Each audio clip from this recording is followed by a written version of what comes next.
self-limiting beliefs that people can hold and how they might approach overcoming them. I know you've touched on this already, but it would be good if you could expand on these sabotaging ideas, these self-limiting beliefs. Yes.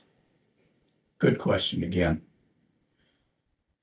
Self-limiting beliefs are usually rooted in fear of something, fear of failure, fear of ridicule, and an unspoken fear of success.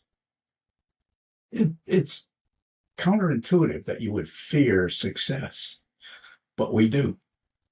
And we do it because oftentimes success beyond our expectations, beyond our beliefs about what we can achieve, require that you examine your relationships with everybody to see if they are really your friends or they just want to keep you in their tribe and not have you grow beyond the limits of what the tribe wants.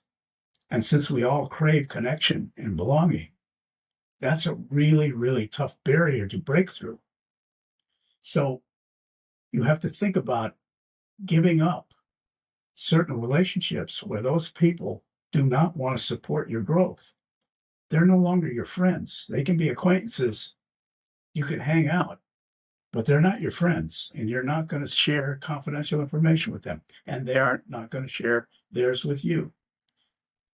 But the bright side of that is when you give something up, you create room in your mind for new relationships that are aligned with your new purpose and your goals and your ability to achieve. And you become a new person in that sense. You're operating at a higher level of not you're better than anybody else, but you're able to achieve your full potential. And everybody's potential is different. Some aspire to greatness, some aspire to just making a difference in their community, in their house, with their children. Those are worthy purposes. They're to be honored, not ridiculed. But they have to be authentic. And you can do that with this process.